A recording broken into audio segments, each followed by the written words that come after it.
Magandang araw sa inyong lahat mga idol, long time no see. Sa bidyong ito mga idol, ang pag-uusapan natin ay tungkol sa iba't ibang uri ng pagtataya na alam kong ginawa na ninyo, ginawa ko, at ginawa na ng karamihan sa atin para magkaroon ng kahit kaunting lamang sa sugal para manalo tayo. At yun ang pag-uusapan natin sa bidyong ito. I don't ever slow up, no I don't take shit. I got no love for the fakeness. If you wanna play tough and wanna hate this, I'll always show. Una, ang sikat na eskalera. Sa mga hindi pa pala nakakaalam ng eskalera mga idol, ganito yon. Halimbawa, tataya ka ng 100. Pagkatapos pag natalo yon, dodoblihin mo, tataya ka ulit ng 200. Kapag natalo yon, doblihin mo, taya ka ng 600. Kasi 300 na yung talo mo nung una. Kapag nanalo ka, nabawi mo na yung puhunan mo, nanalo ka pa ng extra na 300. Pero sa online mga idol, halos hindi gumagana yan, o di kaya mahirap gumana. Alam nyo ba kung bakit?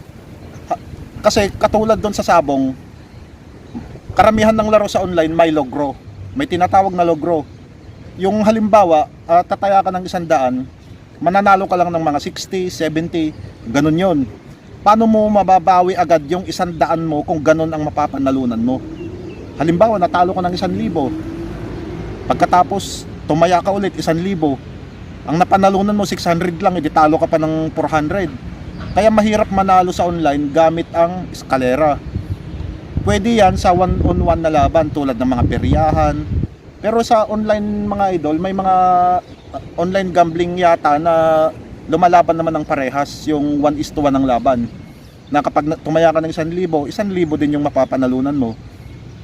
Pero karamihan sa online gambling, may logro yan. Depende na lang kung yung tinayaan mo ay nagkataon na yung tinatawag nilang dehado. Halimbawa, tumaya ka ng 100, pagkatapos nanalo ko ng 120, edi malaki-laki na rin yun. Pero kadalasan ang nananalo talaga dyan, yung tinatawag nilang liyamado. Kasi hindi naman tanga yung mga tumataya, alam nila kung ano yung nakakalamang talaga. Kaya medyo mahirap manalo gamit ang tinatawag nilang eskalera.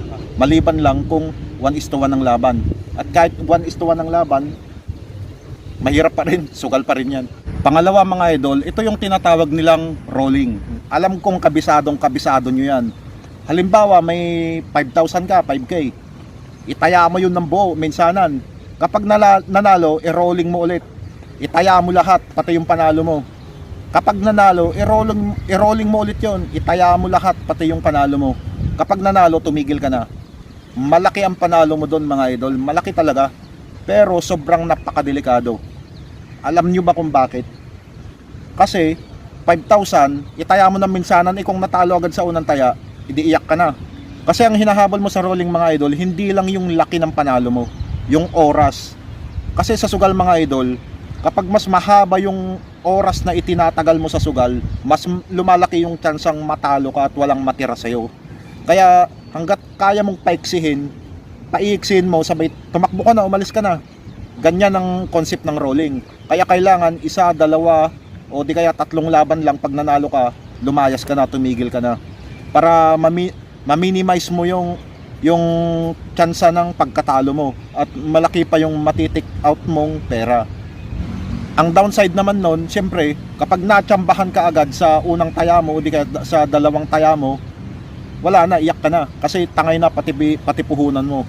Aminado ako mga idol, yung rolling talagang madalas kong ginagamit nun. Kasi nga unang-una malakihan yung panalo at yun nga yung nasabi ko, napapaiksi mo yung oras ng paglalaro mo at magagawa mo pa yung ibang bagay. Pero hindi ko sinasabing gawin nyo at subukan nyo kasi nga sugal pa rin yan, delikado pa rin yan. Kapag natsambahan kayo, iyak na, iyakan time na. Pangatlo mga idol, disiplina. Marami ang nagsasabi niyan. Sa sugal daw, kailangan mo lang ng disiplina para manalo ka. Halimbawa, kapag nakahalata mong malas ka, huwag ka nang magsugal, tumigil ka na. Pero kapag nakahalata mo daw na swerte ka at nagsusunod-sunod yung panalo mo, paspasan mo ng taya. Ganon daw yon para manalo ka sa sugal. Kaya lang mga idol, mga tao lang tayo. Sabihin na natin na may mga nakakagawa niyan na kapag nararamdaman nilang malas sila, tumitigil. Kapag nararamdaman nilang swerte sila, tuloy-tuloy. Pero karamihan sa atin, hindi nagagawa yan, kaya natatalo. Pero hindi ko sinasabing magsugal kayo at gawin nyo yung disiplina na yan. Ang sinasabi ko lang, karamihan sa atin hindi nagagawa yan. Kasi tao lang tayo. Normal na sa atin na medyo mataas-taas ang ego natin at ayaw nating natatalo. Halimbawa, unang laro mo talo, pangalawang laro mo talo, anong gagawin mo? Maghahabol ka na. Gusto mong bawiin yung perang nawala sa'yo. Kakahabol mo, alam nyo na mangyayari. Lulubog at lulubog ka na yan. Ganon ang nangyayari. Kaya sinasabi nila wala kang disiplina. Effective daw yon. Effective siguro sa mga taong nakakagawa niyan, pero sa mga karamihan wala niyan, hindi nila kayang gawin kasi mataas ang ego, ayaw nilang natatalo. Normal lang yan, ganun din ako, kaya natalo ako ng malaki. At kakahabol sa talo, yun ang nangyari, nalubog.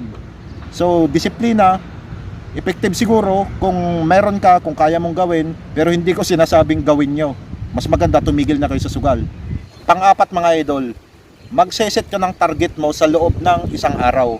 Halimbawa, kailangan manalo ka ng 1K sa loob ng isang araw. At kapag na-hit mo na yung target mo na 1K, titigil ka na.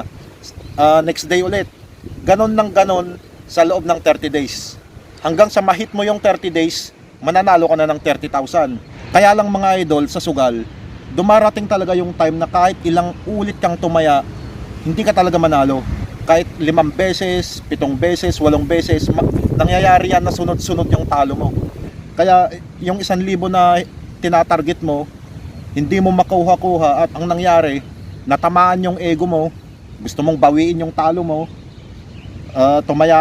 halimbawa natalo ka ng 5,000, dinoble mo, ginawa mong 10,000, natalo ulit, edi ano nangyari nga, iyak, 1,000 lang yung hinihit mo. Yon mga idol, pinag-usapan lang natin kung ano yung mga pamamaraan na madalas nating ginagamit sa sugal para manalo tayo ng kahit kaunting pera man lang. Pero kadalasan talaga, natatalo tayo. Mahirap ipaliwanag, hindi ko na ipapaliwanag, alam na alam nyo yan sa sarili nyo, pero talo talaga sa bandang huli kahit anong method ang gawin mo. Pero sabi nila, kailangan mo lang daw ng matinding disiplina, o kailangan mo lang daw sumunod sa plano mo kung ano man yung planong binabalak mo. Pero ang sugal ay sugal. Mas maganda pa rin mga idol kung kumita ka ng pera sa malinis na paraan. Halimbawa, magtrabaho ka, mag-ipon ka, magnegosyo ka na lang. Medyo mabagal pero sigurado ang pera. Hindi katulad sa sugal, mabilis nga ang pera pero mabilis din mawala. Kasi sugal yan at pinagbabawal yan sa mata ng Diyos, pinagbabawal sa mata ng tao. At siyempre alam nyo kung gaano kadelikado ang sugal, kung gaano karami ng buhay ang sinira niyan. Hanggang dito na lang tayo mga idol at sa susunod na mga video ulit. Salamat sa panonood. Tandaan nyo, sa sugal, walang positive, lahat negative.